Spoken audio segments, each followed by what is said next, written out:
What's going on, Mod Life? So I've got a little bit of a horror story for you today about towing your Tesla. So what not to do, what to look for, and make sure that you are always videotaping when people are working on your stuff. So you will see later in this video that we did have some cameras out, not our professional cameras, but we've got some great recordings showing damage occurring, and it kind of outlines what you're not supposed to do when you move these cars. So long story short, the car broke down on March 25th, about 10 a.m. and needed to be towed to Tesla. It locked us out, so I couldn't get into the service menu, couldn't put it in tow mode. It actually thought that it was in drive. So we called Tesla service. It was a Saturday. They told me that they were giving a tour at the service center in Brentwood, and so they were shut down for the day. They offered to tow all the way to Knoxville, which is 4 hours away. Now, this day was very important that we got back on the road, because me and my son were scheduled to shoot a bunch of media and do interviews and things at Import Alliance in Atlanta, which was about 3.5 hours away from where we broke down.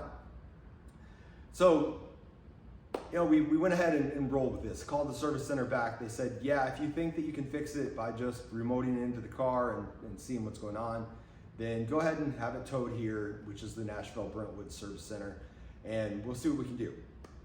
Awesome. So that just saved me 8 hours out of the way and could potentially save our entire trip and weekend. So Pantusa Towing shows up with a flatbed. Now, mind you, my car has carbon fiber parts on it. It's lower. It is not your typical Tesla, but it's not all that different. I was very adamant with Tesla on the phone about finding a tow driver that understood Teslas, that had proper equipment, that had dollies to deal with the lowered car, and that had the skates, so plastic skates to help get it onto the trailer because we can't put it in tow mode. So this is who they booked. And when Pantusa showed up, they had everything except the dollies. He assured me that the skates would be fine to slide underneath the car. I agreed because it was on gravel. He showed me straps that were apparently provided by Tesla, and I thought everything was good. He hooked up the straps, and you'll actually see all of that in the video. I walk around to the passenger side of the car and notice that he's got a cable hooked into the jack point. So I start explaining to him why he should not use jack points to tow a car. And you'll understand everything from the video footage, why it's important, and particularly the damage that you're gonna see at the end of the video. So let's jump right into that. So here you see him hooking up the car from the driver's side, which I think he's using straps. My son was recording on the driver's side at this time. Pulls the car up, crushes the front lip. It's a carbon fiber front lip. Kind of a big deal, but it's sacrificial, right? So it's about $600. It could be a lot worse. So then from the passenger side, you see the chain or cable snap. Or at least I thought that it snapped. I assumed the straps came loose, but it actually wasn't the strap, it was the damage that was done because we didn't use the straps. So I noticed underneath the car and start going into my spiel about the jack points and how the battery alignment holes shouldn't be used for towing. Man, would it be easier to, I know like this is it's always, this is part of the battery pack. These holes. Yeah. These are not supposed to be pulled on. I mean that's how like normally I do it and it always works, but it's dead.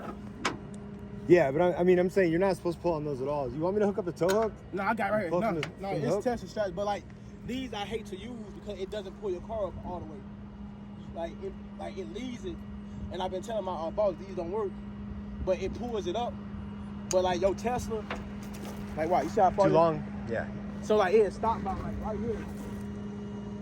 And you can't drive it. Well, yeah, I can put tow hook in. I mean these gonna work. These gonna work. But it just don't pull it like I want it to. All right. You know what I mean? So yeah, I'm just worried they just being that that's part of the battery pack. Those are actually alignment holes for the battery. yeah, so. But yeah, that's how I normally pull them. But just like I said, this didn't have no damn power. You gonna sit back there.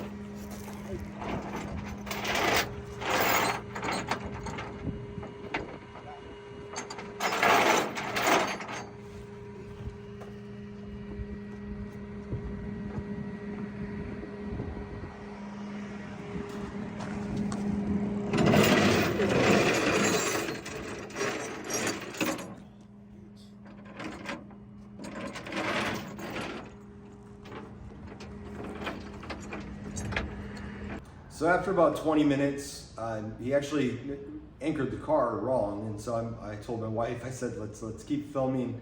Let's try and get him to follow us, because if he hits a corner too hard, that car is coming off the side of the trailer. Fortunately, that didn't happen. So we finally get the car on the tow truck, get it to the Tesla service center. It's a quick process, maybe 15 minutes for them to remote in, unlock it. I checked the service menu, figured out that there was a harness that wasn't plugged back in all the way.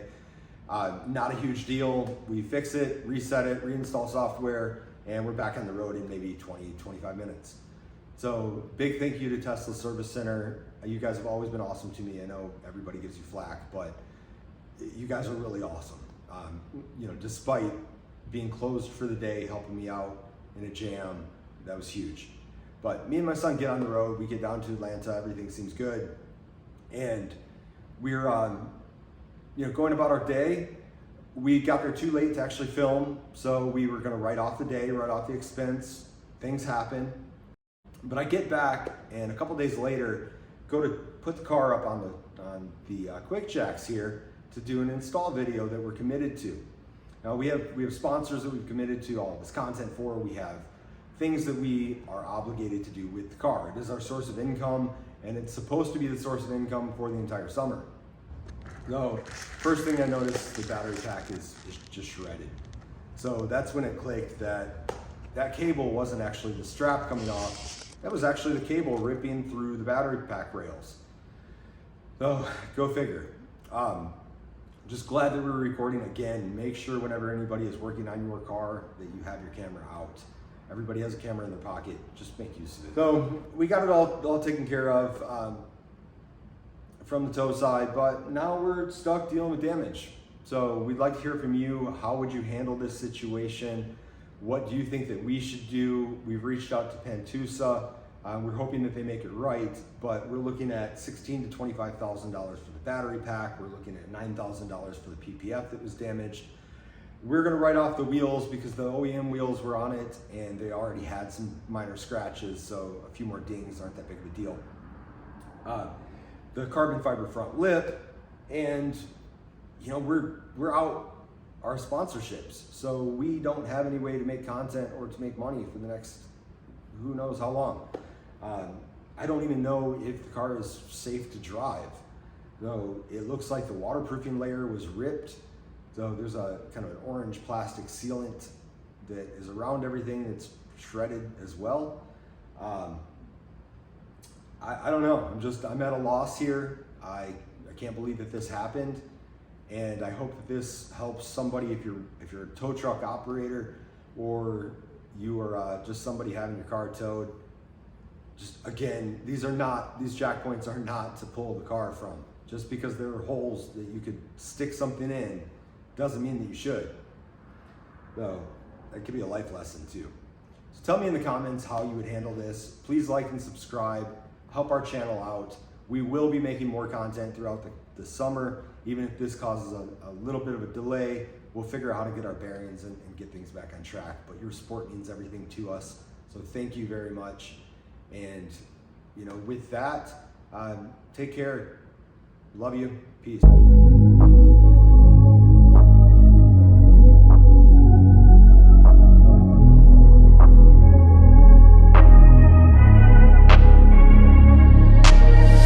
I'm changing who I am. I'm making a new plan.